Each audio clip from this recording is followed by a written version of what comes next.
1989 жыл. Қарағанды облысындағы шағын ауылда Ержан есімді қарапайым жігіт өмір сүретін.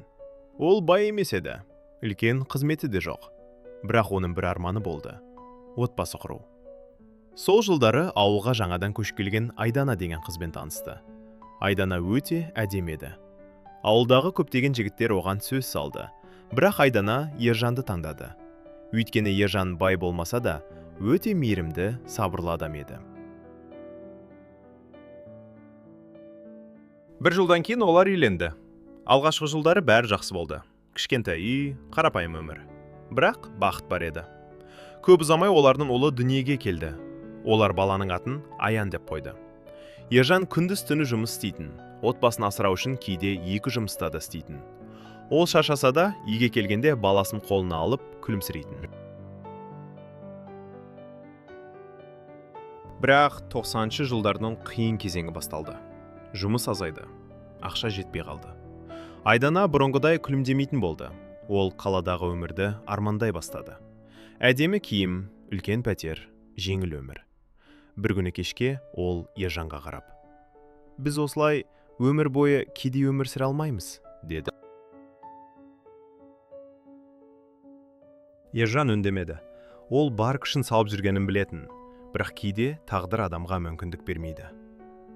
Күндер өте берді. Айдана барған сайын суық бола бастады.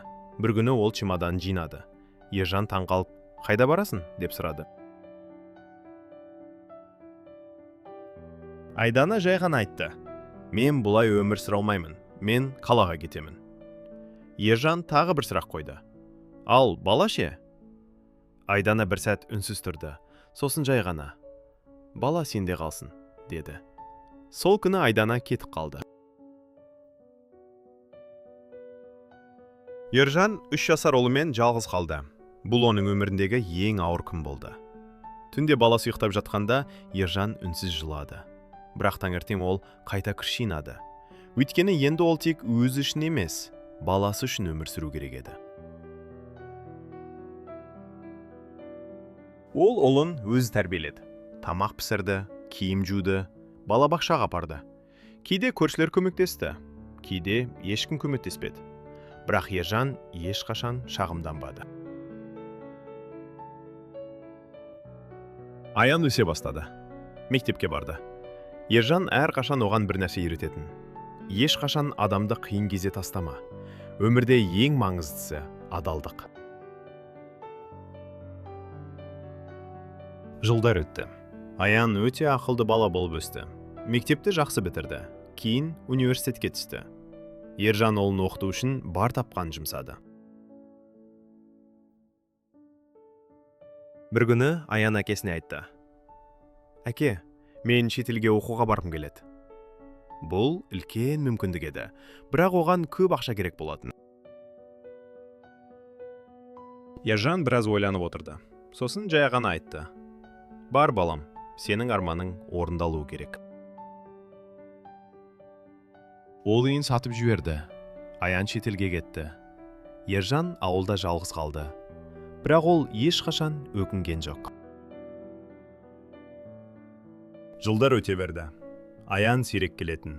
Ол оқуын бітіріп, жақсы жұмыс тапты. Бір күні Ержанның есігі қағылды. Ол есікті ашқанда алдында жақсы киінген жас жігіт тұрды. Бұл оның ұлы Аян еді. Бірақ ол жалғыз емес еді. Жанында бір әйел мен 2 кішкентай бала тұрды. Аян күлімсіреп айтты: «Әке, мен үйге келдім. Енді сіз жалғыз болмайсыз». Сол күні Ержан немерелерін алғаш рет құшағына алды. Оның көзінен жас шықты. Бірақ бұл жолы бақыттың жасы еді. Бірнеше күннен кейін тағы бір адам есік қақты. Ержан есікті ашқанда ол бірден таныды. Бұл Айдана еді. 30 жыл өткен. Ол қатты өзгерген еді. Ол жай ғана: «Мен кешірім сұрауға келдім», деді. Ержан ұзақ үнсіз тұрды. Сосын жай ғана айтты: «Өмір бәрімізге сабақ береді. Ал сіз қалай ойлайсыз? Кешіру керек пе?»